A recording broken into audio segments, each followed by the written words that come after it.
What's up, everybody? This is a review for Pose Season 2, Episode 2. There's another really good episode. We had the return of Ricky, which was cool. It was good seeing him coming off the break. He's coming off tour. He had been gone for, I think, a month. So Damon was real excited to see him and cleaning up the house and whatever. Uh, but a lot of this episode to me revolved around Blanca and what she's going through, and how she's decided to overcome what she's going through. You know, she has AIDS, and she decided she was in a scene with Angel, and Angel was talking about her makeup and her clothes and all this, that, and the other, saying that she's clockable and she won't be able to get a shot if she can't pass for being a woman. And I love to see those two together, the banter they have, it seems like they have a real mother-daughter relationship, but Angel, oh no, it's kind of like Angel has been accepted. She already has been proclaimed as the future mother of that house. But I just think that everybody, especially the leader, needs to have that confidant, and Angel has really become a confidant for Blanca. So Blanca meets with this mean white lady to buy space for her nail shop. And this lady was horrible. Came right in, just walking right past her, can't get her name right, talking about gentrification and talking about everybody wins if all the people who can't afford to live there leave and the property values will go up. And I cannot stand hearing about that stuff. That hasn't been so much of an issue here in the South, but I hear it's real bad, in some of the bigger cities. And even in some other shows I've seen, such as She's Gotta Have It on Netflix. That was a big story point for that show last season. Uh, but the good news is she did end up getting that space. And it was funny. Blanca was like, "Do you take cash?" And then the lady was like, "I prefer it." And right there, it already seemed funny to me. I'm like, what's going on here? This lady seemed like she might be in the mob or like a head mother in the mob or something like that. Uh, and next you see they're at the House of Ferocity. You see Elektra there, and I kind of felt bad even watching this because I think it's probably accurate. They're eating Slim Fast and popcorn. Now I've been on hard times. I've been through times where I had to live off ramen noodles, party pizza, oatmeal, but popcorn and Slim Fast. And it's funny because I kind of have to keep in mind the era that this is in. This is in the 90s when Slim Fast was new. I remember Slim Fast. But I never enjoyed the hot sauce on the popcorn thing. That's just not me. I'm really not a big hot sauce fan, as a matter of fact. I love spice now, like those red pepper flakes you see people put on pizza and stuff like that. That is my version of hot sauce. But yeah, that was kind of sad to see that that's how how they're really living. And I can imagine that's how probably even today people have to live like that. So it kind of just made me grateful a little bit just even seeing that. And then you had Electra pulling one of her stunts again. I couldn't help but kind of laugh at her this time. She got mad and started going back and forth with Candy and Lulu. And then she ends up ripping the whole tablecloth off the table, talking about that's her new special move. I was like, somebody's special move need to be to go upside your head, because that was a lot. It was funny, but that was a lot. Next thing you know, you see her walking down the street, and this part was cool, I ain't gonna lie. She walked by this guy with a cigarette, snatches the cigarette, takes a puff, flicks it, and just goes on about her business. It was kind of like a part in a music video or something like that, or even in a movie. So yeah, I like that's cool. And then she shows up at this sex dungeon, which is apparently her new job, and where she's been making all this money. They had this dude in there tied up in all his bondage stuff, and she's in there, and it seems like she was made for a job like that, because you already know Electra's mean and she loves money. And she was even having a conversation with, I guess, the manager, saying how she makes more on 4 days there than she makes, she made her entire life. So I think that that's definitely a good move for her, and it definitely explains a lot of things as far as her attitude and where she seems to be getting all this money from, especially coming off last season. And then Elektra forms her own house. So she goes recruiting and finds a bunch of talented Vulgars and this, that, and the other.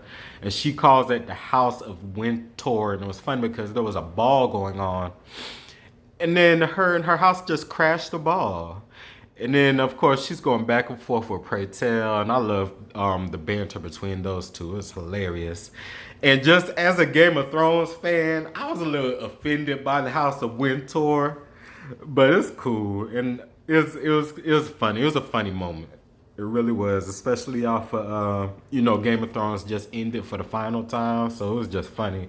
And the memes are hilarious. I don't know if y'all seen that meme of Elektra with it's Elektra's face on the body of the Night King saying Winter is coming.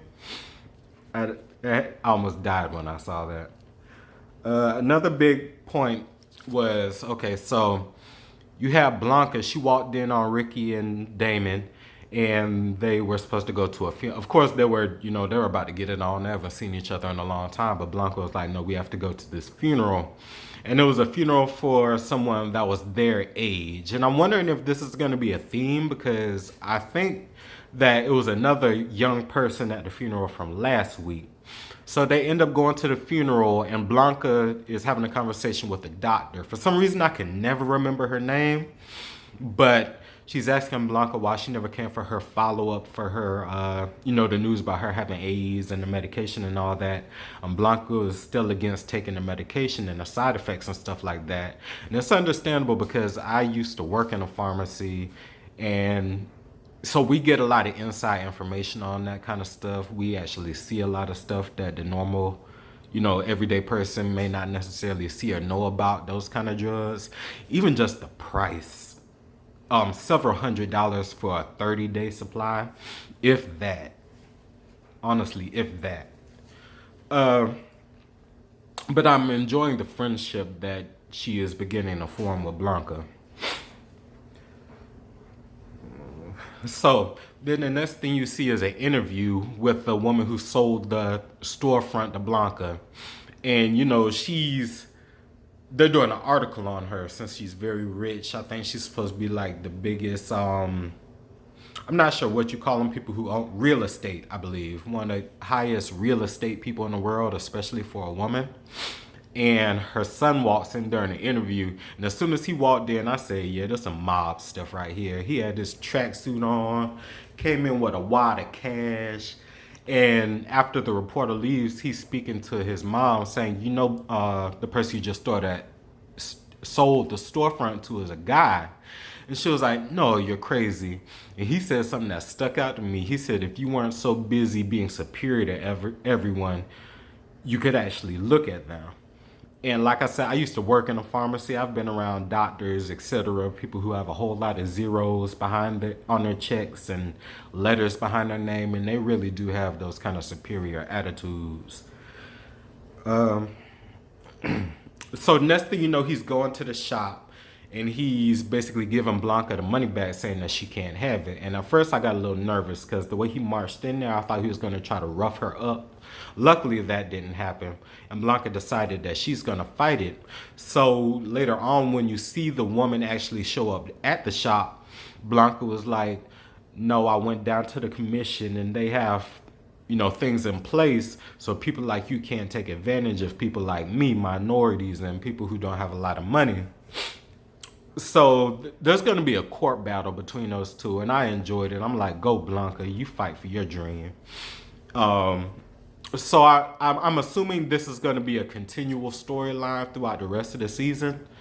Hopefully we'll get it. I've already heard that there's going to be a season 3, which is cool. I'm really enjoying this show. And I'm just ready to see what's going to develop. This show is good. Next we have Ricky and Damon at a ball. And Damon is standing by the bar, and this guy comes and starts flirting with him a little bit. And apparently he was on tour with Ricky, and he was trying to say that he's been having sex with Ricky while Damon has been home. And of course Damon doesn't believe it. Well, he pretends he doesn't. He obviously did. Because next thing you know, he's in a fight with the dude. And they're back at the house, and Damon and Ricky are having an argument about infidelity and that kind of stuff. And Damon even lets it drop that him and Ricky are still having sex unprotected. Which pushes us towards my favorite scene of this episode, where Blanca decides that, well, first she decides she's going to demonstrate safe sex by bringing out a cucumber and a condom. But then Angel held it down because, of course, they were laughing and not being serious. So Angel was like, no, let her talk. And she's like, go ahead and tell him, Blanca. So Blanca finally revealed to everyone that she has AIDS. In the speech that Poppy made, I ain't gonna lie, I shed a few tears. And I kind of expected a monologue like that to come from Damon, but I don't think he has the acting chops to pull that off. Poppy got up and said, Ma, if you even get the sniffles, you come find me. And started crying. I was, see, heard it in my voice. I ain't gonna do it, so let me move on. And they had some good ball scenes on this episode. You finally had the House of Winter, in all their glory when they storm the ball, and Electra actually gets into it with Candy again. And this was funny to me because Candy goes to get her hammer, but then Electra gives her purse to somebody and then flicks her knife like, and I was ready to see that because I'm like, Electra is tall. She looked like she has about 3 or 4 inches of arm length on Candy, not to mention the size of the blade. And then when she took that swing, at first I thought she actually cut her. But that was funny. That was a mess. And poor Pretel, with all the fighting and arguing and carrying on this episode, he could not, I don't even think they had one. Well, yeah, they had, at the very end, they finally made it through a whole ball. But it seemed like every ball they had this episode, Pretel had to shut it down because people didn't know how to act. And also, they had another scene where Blanca, she invited the doctor over and they're talking. And Blanca finally agreed to start taking her medicine and stuff like that, which is cool. I'm glad that Blanca has a lot of people who have her back. And they also had a scene where, of course, Ricky and Damon, they go get tested. And Damon actually ends up breaking up with Ricky. And I think that was a really mature reasoning behind it. He was saying at some point I stopped loving me and I need to get back to loving, myself. And that's something that I wish I would have done more of back when I was younger. Because it's very important to just love yourself and set boundaries for yourself. And then Ricky ends up leaving the house. And this is one little pet peeve of mine with this show. Actually, a lot of shows. And that's just wondering how much time is going in between these scenes. Because one minute you see Ricky leaving the house. And then, of course you see a couple of scenes. Like you see Blanca at her shop and getting it ready. You see Damon, teaching dance and voguing. And I kind of enjoy that. I enjoy seeing that big dude. I saw a big dude in there learn how to vogue. I said, go big boy. And that just, I enjoy it because, I used to be big myself. I've lost 100 pounds. I'm still on my fitness journey, but I've always enjoyed dance. And, I've done salsa, waltz, tango, contemporary, mime, all that kind of stuff. And this is when I was still a big boy. And I've struggled with self-esteem a lot in my life. So I just love seeing people go out and do what they want to do in spite of.